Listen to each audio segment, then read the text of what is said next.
Morning बच्चों। आज हम सामाजिक विज्ञान सोशल साइंस का जो है वो पार्ट 1 पढ़ेंगे, चैप्टर 1। ठीक है, चैप्टर 1 का नाम क्या है? यूरोप में राष्ट्र, ठीक है, का जो निर्माण, ठीक है, उसके बारे में आज हम पढ़ेंगे। तो ये जो हमारा है चैप्टर 1 है, ये पार्ट 1 है, ठीक है, उसी को आज हम पढ़ेंगे। आज इसे हमारी जो सामाजिक विज्ञान की, सोशल साइंस की विज्ञान की जो है वो पहली क्लास स्टार्ट हो रही है। तो क्लास थोड़ी सी छोटी होगी, आज की क्लास आपको बड़ी नहीं मिलेगी क्योंकि पहली क्लास है, क्लास छोटी है, ठीक है। तो क्लास को स्टार्ट करने से पहले सबसे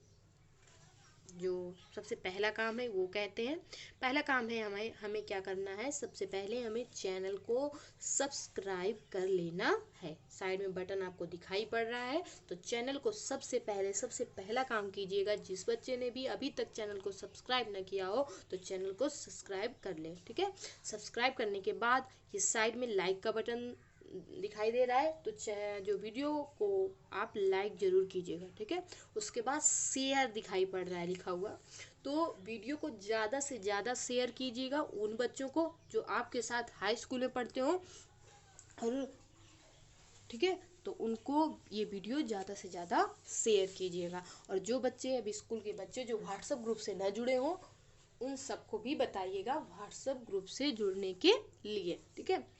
तो चलिए चलते हैं अपनी क्लास पर। देखिए क्लास नेम क्या है? तो क्लास का नाम है, जो चैप्टर का नाम है वो है यूरोप में राष्ट्रवाद का उदय, ठीक है। यूरोप में राष्ट्रवाद का उदय कैसे हुआ इसके बारे में आज पढ़ना है। तो पहले हम कुछ टिप्पणियों के बारे में पढ़ेंगे, फिर कुछ उससे संबंधित क्वेश्चन में। ये टिप्पणियां जो होंगी उनसे उसमें लॉन्ग क्वेश्चन की टिप्पणी है, ठीक है, लॉन्ग क्वेश्चन की टिप्पणी होगी, लेकिन इस टिप्पणी से ही हमारे छोटे क्वेश्चन भी बनेंगे। तो इस टिप्पणी को आप लोग ध्यान से पढ़िएगा और इसे नोट भी कर लीजिएगा। शॉर्ट क्वेश्चन आपको नहीं करवाए जाएंगे क्योंकि शॉर्ट क्वेश्चन इसी से निकलेंगे, ठीक है। चलिए चलते हैं अपनी क्लास पे। तो पहला क्वेश्चन क्या है, जरूर से पढ़िएगा।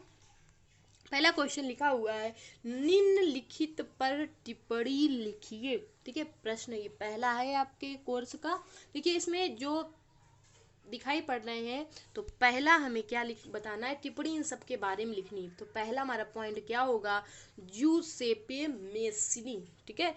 जूसेपे मेस्नी कौन थे, इनका कार्य क्या था, इनका जन्म क्या था, ये कहाँ के थे, इनके बारे में सारा कुछ इसमें बताना होगा आपको, ठीक है। और इसी से आपके छोटे जो शॉर्ट क्वेश्चन होंगे वो भी बन जाएंगे, ठीक है। दूसरा क्या है, पूछा गया है काउंट कैमिलो दे कावूर, ठीक है। काउंट कैमिलो दे कावूर कौन थे, इनके बारे में भी आपको बताना है, ठीक है, पढ़ना है। और ये कौन थे, इन्होंने क्या कार्य किया, ये भी बताना है। तीसरा पॉइंट है हमारा इसी में यूनानी स्वतंत्रता युद्ध। तो यूनानी स्वतंत्रता युद्ध के बारे में जितना भी हो वर्णन वो आपको बताना है यहाँ पे, ठीक है। और चौथा यहाँ पे हेडिंग है फ्रैंकफर्ट संसद। तो जो फर्ट संसद थी ये क्यों निर्माण की गई थी, ये कहाँ पे निर्माण की गई, इसके बारे में पूरा आपको बताना है, ठीक है। अगली जो हेडिंग है हमारी वो है राष्ट्रवादी संघर्षों में महिलाओं की भूमिका। जो राष्ट्रवादी संघर्ष थे उनमें महिलाओं की भूमिका क्या थी, किस तरह से महिलाओं ने कार्य किया, क्या क्या कार्य किए, उसके बारे में भी आपको पढ़ना है, ठीक है। तो चलिए सबसे पहले आज की जो क्लास में हम केवल इन दो के बारे में ही पढ़ेंगे, ठीक है। इन दो के बारे में पूरा जो कुछ भी है सब कुछ पढ़ेंगे और इन्हीं से आपके शॉर्ट क्वेश्चन भी बनेंगे। तो इन क्वेश्चनों को नोट कर लीजिएगा अपनी कॉपी में और ध्यान से पढ़िएगा भी, ठीक है। चलिए चलते हैं क्वेश्चन पे। देखिए पहली टिप्पणी हमारी क्या है उसको पढ़िएगा। पहली टिप्पणी हमारी क्या है? पहली टिप्पणी है जूसेप मेसनी क्या थे, इनके बारे में हमने कहा सब कुछ पढ़ना है। तो देखिए पढ़िए, वह इटली का एक क्रांतिकारी था। जो जूसेप मेसनी थे ये कहाँ के थे? तो ये इटली के थे और इटली के एक क्रांतिकारी थे, ठीक है। इन्होंने क्रांतिकारी के रूप में कार्य किया। इसका जन्म 1807 ईस्वी में हुआ था और कहाँ पे हुआ था? तो वो था जेनोवा। कहाँ थे हुआ था? जेनोवा, हुआ। शॉर्ट में आपको इस तरह से क्वेश्चन पूछा जा सकता है कि ज्यूसेफ मेसनी का जन्म कहाँ हुआ था। तो ज्यूसेफ मेसनी का जन्म जेनोआ में हुआ था।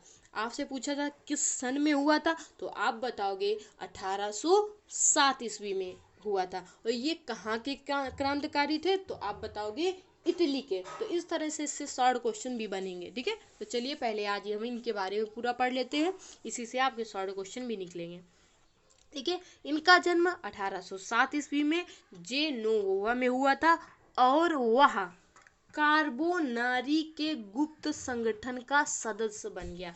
जो ज्यूसेफ मेसनी से मेसनी है, ठीक है, यहाँ पे मेसनी नहीं है, यहाँ पे मेतसनी आधा ता भी है। ठीक है, ऊपर लिखा हुआ है, सही कर लीजिएगा, मेसनी लिखिएगा, ज्यूसेफ मेसनी। तो ज्यूसेफ मेसनी जो थे ये कार्बोनारी के गुप्त संगठन का सदस्य बन गया था। किसका सदस्य था ये? कार्बोनारी के गुप्त संगठन का सदस्य था। ठीक है, 24 वर्ष की अवस्था में ये जो था, इसने 24 वर्ष की अवस्था में ही लिगुरिया में क्रांति करने के लिए, ठीक है, लिगुरिया एक देश है, ठीक है, वहीं का जो शहर है उसी का नाम है लिगुरिया। 24 वर्ष का जब ये था तो इसने लिगुरिया में क्रांति करने के लिए, ठीक है, क्रांति की थी। और जब इसने लिगुरिया में क्रांति की थी तो उसे देश से बाहर निकाल दिया गया था, बहिष्कृत कर दिया गया था। ठीक है, बहिष्कृत मतलब क्या होता है, वहां से निकाल दिया गया था। तो उसे देश से निकाल दिया गया था। इसके बाद, ठीक है, तत्पश्चात मीन्स क्या होता है, इसके बाद। ठीक है, तो इसके बाद इसने 2 और भूमिगत संगठनों की स्थापना की। इसने क्या किया, 2 और भूमिगत संगठनों की स्थापना की। पहला था मार्सेई में यंग इटली।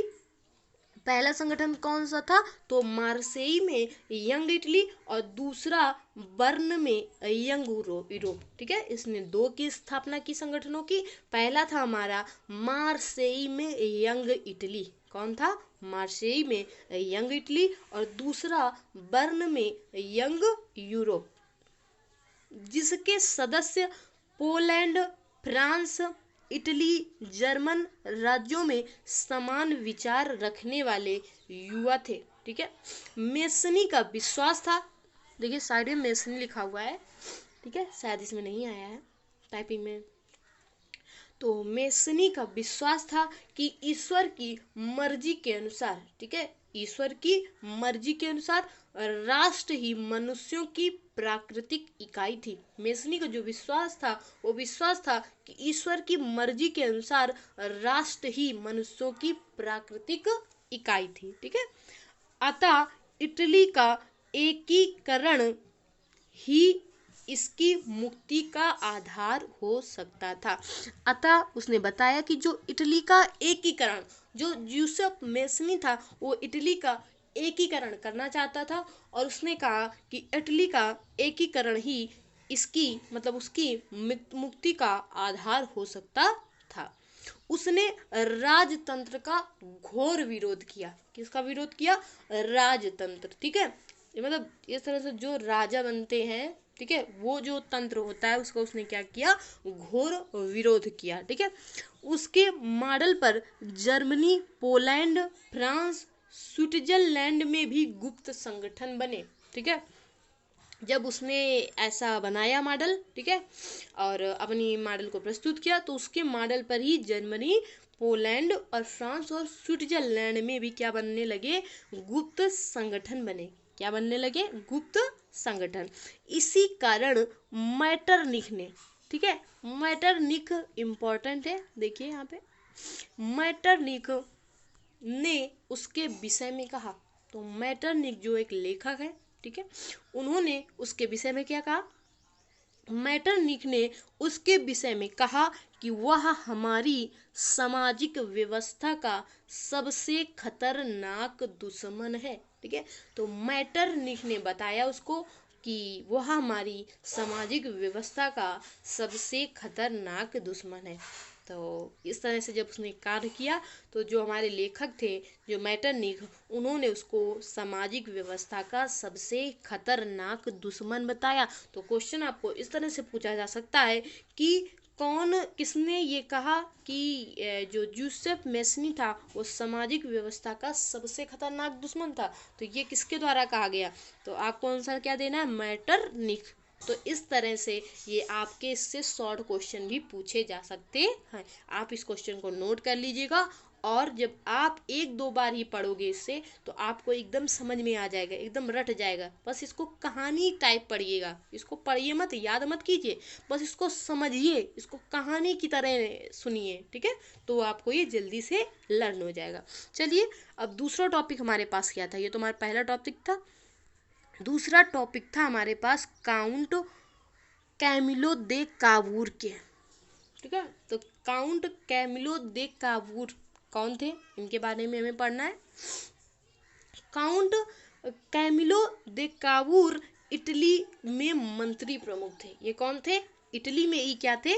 मंत्री प्रमुख थे, ठीक है? मंत्रियों के प्रमुख थे काउंट कैमिलो दे कावूर, ठीक है? जिसने इटली के प्रदेशों को एकीकरण वाले, ठीक है, जिसने इटली के प्रदेशों को एकीकरण करने वाले आंदोलन का नेतृत्व किया। क्या किया? एकीकरण करने वाले आंदोलन का भी इन्होंने नेतृत्व किया। वैचारिक तौर पर ना तो वो क्रांतिकारी था और ना ही जनतंत्र में विश्वास रखने वाला था, ठीक है? ना तो वो क्या था, क्रांतिकारी था, और ना ही जनतंत्र में विश्वास रखने वाला था। इतालवी अभिजात वर्ग के तमाम अमीर और शिक्षित सदस्यों की तरह वह इतालवी भाषा से कहीं बेहतर फ्रेंच बोलता था, ठीक है? इतालवी अभिजात वर्ग के तमाम अमीर और शिक्षित सदस्यों की तरह वह इतालवी भाषा एक होती है, ठीक है? इतालवी भाषा से कहीं बेहतर क्या बोलता था? फ्रेंच बोलता था। कौन सी बोलता था? फ्रेंच। अतः इटली के सम्राट विक्टर एमेनुअल, ठीक है? अतः इटली के जो सम्राट थे विक्टर एमेनुअल ने उसे 1852 को, ठीक है, किस सन में? 1852 ईस्वी में सार्डिनिया पीडमांट का प्रधानमंत्री बना, ठीक है? सार्डिया पीडमांट का क्या बनाया? प्रधानमंत्री बना दिया, ठीक है? किसने बनाया? इटली के जो सम्राट थे विक्टर एमेनुअल, ठीक है? उन्होंने 1852 ईस्वी में सार्डिया पीडमांट का प्रधानमंत्री से बना दिया, ठीक है? तो ये सार्डिया पीडमांट का क्या बन गया? प्रधानमंत्री बन गया। उसने जहां पर अनेक शैक्षिक कृषि विकास के लिए कार्य किए, ठीक है? देखिए साइड में जो नहीं लिखा है वो हम आपको बोलते जा रहे हैं, यहाँ पे अनेक लिखा है, ठीक है? उसने यहाँ पर अनेक शैक्षिक कृषि के विकास के लिए कार्य किए, ठीक है? और सेना में सुधार भी किया। क्या क्या कार्य किया उसने? शैक्षिक कृषि के विकास में कार्य किया और सेना में सुधार किया। उसने फ्रांस व सार्डिनिया पीडमांट के बीच एक कूटनीतिक संधि की। क्या किया उसने? फ्रांस और सार्डिनिया पीडमांट के बीच, ठीक है, फ्रांस और ये जो देश है सार्डिनिया पीडमांट के बीच एक कूटनीतिक संधि की। अपनी इस कूटनीतिक चालों के कारण उसने इटली की समस्याओं की तरफ यूरोपीय देशों का ध्यान आकर्षित किया, ठीक है? यहाँ पे साइड में ध्यान लिखा हुआ है, ठीक है? यूरोपीय देशों का ध्यान आकर्षित किया, ठीक है? क्योंकि वो इतना कूटनीतिक और चालाक था तो उसके कारण इटली की समस्याओं की तरफ यूरोपीय देशों का भी ध्यान आकर्षित कर लिया, ठीक है? 6 जून 1861 ईस्वी में इसकी मृत्यु हो गई, ठीक है? किस सन में इसकी मृत्यु हुई थी? 6 जून 1861 ईस्वी में काउंट कैमिलो दे कावूर की मृत्यु हो गई। फिर भी वह अपने उद्देश्यों को प्राप्त करने में सफल रहा, ठीक है? फिर भी वो क्या किया उसने? मृत्यु जब हो गई उसके पहले ही उसने अपने उद्देश्यों को प्राप्त कर लिया था, ठीक है? फिर भी वो अपने उद्देश्यों को प्राप्त करने में सफल रहा और इस कारण, ठीक है, 18 फरवरी 1861 ईस्वी में, ठीक है, किस सन में? 18 फरवरी को ही 1861 ईस्वी में इटली की संसद ने विक्टर एमेनुअल को इटली का सम्राट घोषित किया, ठीक है? उसने इतना कार्य किया अच्छा, तो इटली की जो संसद थी उसने फिर से विक्टर एमेनुअल को इटली का सम्राट घोषित किया तथा इटली का एकीकरण भी संभव हो गया। ठीक है, तथा क्या हो गया, इटली का एकीकरण भी संभव हुआ। सार्डिनिया पीडमंट 1859 में ऑस्ट्रियाई बलों को हरा पाने में कामयाब भी हुआ। ठीक है, इसके बाद जो सार्डिनिया पीडमंट था वो 1859 ईस्वी में ऑस्ट्रियाई बलों को हरा पाने में कामयाब भी हुआ। ठीक है, जब उसका एकीकरण हो गया तो सार्डिया जो पीडमंट था वो 1859 में उसने ऑस्ट्रियाई बलों को भी हरा दिया और वो इसमें कामयाब हुआ। किसके कारण कामयाब हुआ, काउंट कैमिलो दे कावूर के कारण। तो ये इनके बारे में पूरा था, इन्होंने क्या क्या कार्य किए, ये क्या बोलना इनको आता था, इन्होंने क्या अच्छा कार्य किया। ठीक है, तो इसके बारे में आज के क्लास में हम केवल 2 ही पॉइंट पढ़ेंगे, अगली क्लास में हम फिर आगे की टिप्पणी पढ़ेंगे। ठीक है, ये क्वेश्चन आपको ध्यान से पढ़ने हैं क्योंकि इन्हीं क्वेश्चनों से आपको एक एक छोटे छोटे नंबर वाले क्वेश्चन इन्हीं से निकाल कर पूछा जाएगा। ये पूछा जाएगा कि इटली का जो एकीकरण था वो किसने किया, तो काउंट कैमिलो दे कावूर ने। ठीक है, इटली विक्टर एमेनुअल को इटली का सम्राट किसके योगदान के द्वारा घोषित किया गया, तो काउंट कैमिलो दे कावूर के द्वारा। ठीक है, इस तरह से छोटे छोटे शॉर्ट क्वेश्चन आप